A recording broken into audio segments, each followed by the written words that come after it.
உங்களுடைய தவறான நடவடிக்கையில கட்சி நடவடிக்கை எடுக்குது. அதற்கு கூட ஒரு ரிப்ளை கொடுக்காம நீங்க திடுமென வெளியேறி போறீங்க. அப்ப உங்களோட என்ன பண்பு இருக்கு? உங்களோட என்ன யோக்கியதை இருக்குன்னு கேக்குறேன். ஆதவர்ஜுனா என்ன யோக்கியவாதி?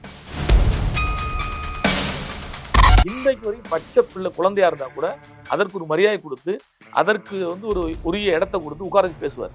ஆனால் ஒரு மேடை கிடைச்சிட்டுன்னா நீங்க திமுக அடிமை, நாங்க திமுக அடிமை தெரியுமா?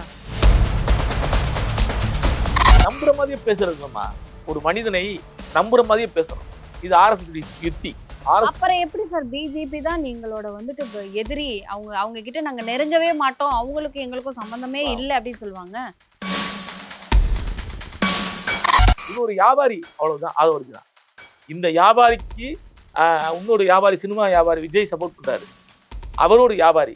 இந்த வியாபாரிகளாம் சேர்ந்து அங்க போன கூட்டத்தை பாருங்களேன். நாஞ்சில் சம்பத் அண்ணன், நிர்மல் குமார் நண்பர், ஆதவர்ஜுனா, செங்கோட்டையன், இவங்களாம் யாருங்க?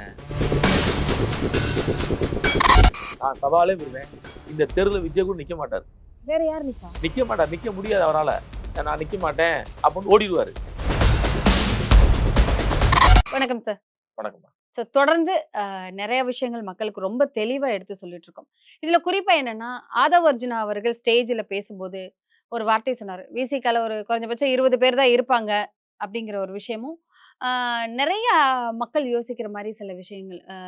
ஏன் இன்னும் அவங்க அவங்க அவங்க கூட்டணியிலே, அதாவது எங்களுக்கு எதிரியான தீய சக்தி அவங்களோட இருக்காங்க அப்படிங்கிற கேள்விகள் வச்சாரு. அதை நீங்க எப்படி பாக்குறீங்க? இல்ல, அவருக்கு வன்மையான கண்டனங்கள் ஆதவர்ஜுனாக்கு. என்னன்னா விடுதலை சிறுத்தை கட்சியில 20 பேர் தான் இருக்காங்க, எல்லாரும் எங்க கிட்ட வந்துட்டாங்க, உட்கார்ந்து இருக்கவங்க பூரா விடுதலை சிறுத்தை அப்படின்ற மாதிரி பார்வையில பேசுறாரு. அவர் புரிஞ்சுக்கணும். ஏனென்றால் 2 ஆண்டுகளுக்கு முன்பு விடுதலை சிறுத்தை கட்சி நடத்துற மாநாட்டுல, வெல்லும் ஜனநாயக மாநாட்டுல அவர் இருந்தாரு. அந்த மாநாடு இருந்தாரு.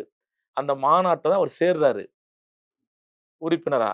அந்த மாநாடு எத்தனை லட்சம் பேர் கொண்ட மாநாடுங்கிறது அவருக்கே தெரியும். 2வது, விடுதலை சிறுத்தைகள் எவ்வளவு வலிமையானவர்கள். தலைவர் எழுச்சி தமிழர் ஒன்று சொன்னா உடனே செய்து முடிக்கக்கூடியவர்கள் தெரியும் ஆதவர்ஜுனாக்கு. அது எல்லாருக்குமே தெரியும் சார். ஆனால் அவர் 20 பேர் தான் இருக்காங்கன்ற வார்த்தை இருக்குல்ல, அது மிக மிக என்ன சொல்றேன்னா அயோக்கியத்தனமான வார்த்தை. ஒரு தலைவர் கூட பயணம் பண்ணிருக்கீங்க, ஒரு 3 ஆண்டுகள் 4 ஆண்டுகள் கூட பயணம் பண்ணிருக்கீங்க, எங்க கூட இருந்திருக்கீங்க, இந்த கட்சியினுடைய துணை போச்சலா இருந்திருக்கீங்க. உங்களுடைய தவறான நடவடிக்கையில கட்சி நடவடிக்கை எடுக்குது. அதற்கு கூட ஒரு ரிப்ளை கொடுக்காம, ஒரு மறுப்பு கொடுக்காம நீங்க திடுமென வெளியேறி போறீங்க. அப்ப உங்களோட என்ன பண்பு இருக்கு? நீங்க எப்படி எங்களை குற்றச்சாட்டு சொல்லலாம்? உங்களோட என்ன யோக்கியதை இருக்குன்னு கேக்குறேன். ஆதவர்ஜுனா என்ன யோக்கியவாதி? மார்ட்டின் மருமகன் தாண்டி உங்களோட என்ன இருக்கு சொல்லுங்க. உங்க பின்புலம் என்ன? பேஸ்கட் பாலு, நான் பிளேயரு, நான் அகில இந்திய தலைவரு, இதெல்லாம் நீங்க எப்படி வாங்குனீங்க? பிஜேபி ஆர்எஸ்எஸ் பின்புலத்தை தான் இதெல்லாம் வாங்குனீங்க, அந்த அதிகாரத்தை வாங்குனீங்க. புரியுதா உங்களுக்கு? அப்போ ஒரு அதிகாரம் உங்களுக்கு எப்படி கொடுத்தாங்க? நீங்க விளையாட்டுத்துறையில இவ்வளவு தூரம் ஆள வரக்கு எப்படி வந்தீங்க? அப்ப நீங்க அதை எப்படிலாம் நீங்க பின்னணியை பயன்படுத்திருப்பீங்க? இன்றைக்கு நீங்க எவ்வளவு தரந்தாழ்ந்து இருக்கீங்க, தரந்தாழ்ந்து பேசுறீங்க என்பதற்கு இந்த மேடை பேச்சு உதாரணம். இப்ப எங்களை போன்றவங்களுக்கு வாய்ப்பு தலைவர் கொடுப்பாரு. ஆனா நீங்க வந்த உடனே உங்களுக்கு துணை பூச்சா போட்டு கொடுத்தாரு ஆதவர்ஜுனாக்கு. அப்ப எங்க தலைவருடைய பெருந்தன்மை எப்படி இருந்திருக்கும்? எங்க தலைவருடைய பண்பு எப்படி இருந்திருக்கும்? ஒரு பிற்படுத்தப்பட்ட சமூகத்திலிருந்து ஒரு நபர் வராரு, அவர் இந்த கட்சியை நலன் கருதி கட்சியை உயர்த்த கொண்டு போகணும்னு பேசுறாரு. உங்களுடைய பேச்செல்லாம் நம்பி தானே உங்களுக்கு பொறுப்பு கொடுத்தாரு. கண்டிப்பா. அப்ப நீங்க அவர் செய்யற கடமையா இது? நன்றி உணர்ச்சியா இது? அப்ப அண்ணன், எங்க அண்ணன் திருமாவளவன் எங்க அண்ணன் அப்படின்றீங்க. அந்த அண்ணன் சொல்ற வார்த்தைக்கு முதல் தகுதி இருக்கா உனக்கு ஆதவர்ஜுனாக்கு? ஏனென்றால் தலைவர் எழுச்சி தமிழர் அவர்கள் இன்றைக்கு வரைக்கும் பச்சை பிள்ளை குழந்தையா இருந்தா கூட அதற்கு ஒரு மரியாதை கொடுத்து அதற்கு ஒரு உரிய இடத்தை கொடுத்து உட்கார வச்சு பேசுவார். ஆனால் ஒரு மேடை கிடைச்சிருச்சுன்னா நீங்க திமுக அடிமை, நாங்க திமுக அடிமை தெரியுமா? விடுதலை சிறுத்தை கட்சி இந்த 4.5 ஆண்டுகள்ல திமுக கூட்டணி நாங்க இருந்தாலும் எத்தனை விதமான போராட்டங்கள் எடுத்திருக்கோம். தப்புன்னா கேட்கதான் செஞ்சிருக்காரு. எவ்வளவு போராட்டங்கள். குறிப்பா சொல்லணும்னா சட்டமன்றத்துல தொழிலாளர்களுடைய அந்த நேரம் கூட்டினதுக்காண்டி, சட்டமன்றத்தில் தீர்மானம் கொண்டு வந்ததுக்காண்டி அதை எதிர்த்து வெளிநடப்பு செய்தவர்கள். ஒரு கூட்டணி கட்சிக்குள்ள இருந்துகிட்டு வெளிநடப்பு செய்கின்ற அந்த தைரியம் யாருக்காவது இருக்குமா? நாங்க செஞ்சோம். தொழிலாளர்கள் உரிமைக்காக நேரத்தை குறைக்க சொல்லி வெளிநடப்பு செஞ்சான் விடுதலை சிறுத்தைகள். இப்படி தமிழ்நாட்டுல ஒரு குறைந்த அடிப்படை உரிமைகளுக்கு, அது எந்த பிரச்சனையும் இருக்கலாம். தமிழோட உரிமை பிரச்சனைக்கு, சாதிய படுகொலைகளுக்கு, ஆணவ படுகொலைகளுக்கு, வேங்க வயல்னு ஒரு பேசுறாருல, அவர் சொன்னார் மேடையில, வேங்க வயல் அப்படின்றாரு. டேய், இந்த வேங்க வயலை வெளியே கொண்டது விடுதலை சிறுத்தைகள்டா. வேங்க வயலை வெளியே கொண்டது விடுதலை சிறுத்தைகள். அந்த புத்தாண்டு கொண்டாட்டத்தில் மக்கள் இருக்கும்போது 31ஆம் தேதி டிசம்பர் 26, 27 பாதிக்கப்பட்டது. 31ஆம் தேதி புத்தாண்டு கொண்டாட்டத்தில் நாடே இருக்கும்போது ஆர்ப்பாட்டம் நடத்துனது விடுதலை சிறுத்தைகள். இதை புரிஞ்சுக்கணும் ஆதவர்ஜுனன். அப்ப நாங்க எவ்வளவு பெரிய மக்கள் வலிகளை சுமந்து கொண்டு இந்த மக்கள் களத்தில் நிக்கிறோம். நீ படுத்துக்கிட்டு ஏசி ரூம்ல உட்காந்துக்கிட்டு படுத்துக்கிட்டு ஒரு 10 பேர் 100 பேரை வேலைக்கு வச்சுக்கிட்டு என்ன சொல்றது, ட்விட்டர் பயன்படுத்தி போலி ஐடிகளை உருவாக்கி இன்ஸ்டாகிராமு, ஃபேஸ்புக்கு, ட்விட்டர்லாம் உருவாக்கி அதில் வந்து நீ வந்து உன்னை ஹீரோயிசமாக பயன்படுத்த சொல்லி ஒரு குரூப்பை உனக்கு வேலைக்கு வச்சிருக்க. இல்லைன்னா மெயின் ஸ்ட்ரீம் மீடியாவில் உள்ள நண்பர்களை, பத்திரிகையாளர்களை, ஊடக நண்பர்களை பயன்படுத்தி இந்த செய்தியை உடனே நியூஸ் ஆக்குங்க, இதை உடனே பிரேக்கிங் நியூஸ் போடுங்க சொல்ற. அதனால அதான் செய்தி ஆகுது. இந்த மக்களுக்காக விடுதலை சிறுத்தைகள் களத்தில் நின்று இருக்கான். ஆனா உங்களுக்கும் எங்களுக்கு வித்தியாசம் இல்லையா?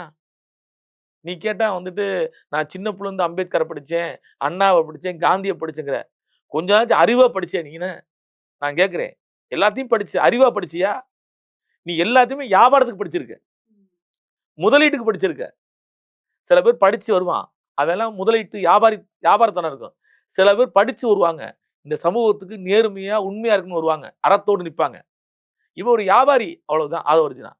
இந்த வியாபாரிக்கு இன்னொரு வியாபாரி, சினிமா வியாபாரி விஜய் சப்போர்ட் பண்றாரு, அவர் ஒரு வியாபாரி. இந்த வியாபாரிகளாம் சேர்ந்து அங்க போன கூட்டத்தை பாருங்களேன். நாஞ்சில் சம்பத் அண்ணன், நிர்மல்குமார் நண்பர், ஆதவர்ஜுனா, செங்கோட்டையன், இவங்கெல்லாம் யாருங்க?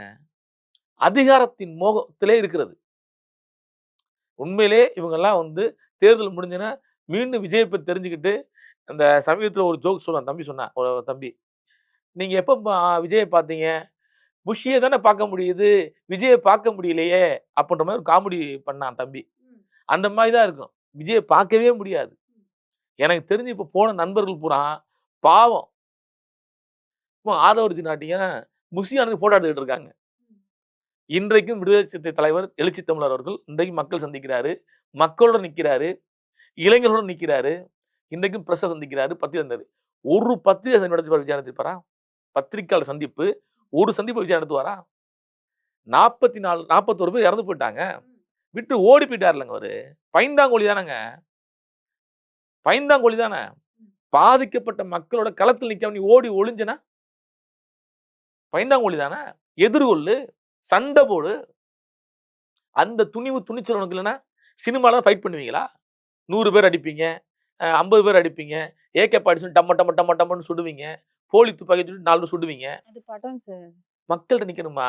படத்துல நடிச்சா பத்தாது, மக்கள்கிட்ட நிக்கணும், மக்களோட வாழணும். ஆதவர்ஜுனா வந்துட்டு ஒரு ஒரு செட்டில்மெண்ட்டுக்காண்டி போயிருக்காரு. அந்த செட்டில்மெண்ட்டுக்கு அவங்க வேலை கொடுத்துருக்காங்க. அந்த அசைன்மெண்ட்டை அவர் விஜயை வச்சு பயன்படுத்துறாரு. இதுல விஜயும் ஆதவர்ஜுனா அவர்கள் விஜய் யூஸ் பண்றாரு, முழுக்க யூஸ் பண்றாரு. அது கூட தெரியாத அளவுக்கு விஜய் அவர்கள் இருப்பாங்க. அப்படி கிடையாதுமா. நீங்க நம்புற மாதிரியே பேசுறதுலமா, ஒரு மனிதனை நம்புற மாதிரியே பேசணும். இது RSS யுத்தி. அப்புறம் எப்படி சார் பிஜேபி தான் நீங்களோட வந்துட்டு எதிரி, அவங்க கிட்ட நாங்க நெருங்கவே மாட்டோம், அவங்களுக்கு எங்களுக்கும் சம்பந்தமே இல்ல அப்படின்னு சொல்லுவாங்க. ஜனநாயகம் பல பிரச்சனை ஒரு வாரம் ஓடுது, ஒரு அறிக்கை விடலவீங்க. எங்க இருந்தாங்க? ஒரு அறிக்கை விடல. விசில் சின்னம்னு அறிவிச்சுன்னா கூட்டமே போடுறாங்க. அப்ப ஒரு செட்டில்மெண்ட் தான் முடிஞ்சிருக்கு.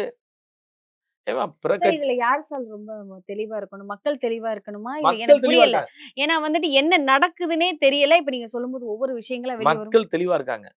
மக்கள் இந்த விசில் அடிச்சா குஞ்சுகள் நம்ப மாட்டாங்க. புரியுதுங்களா? ஆதவர்ஜுனா போன்ற வியாபாரிகளை நம்ப மாட்டாங்க.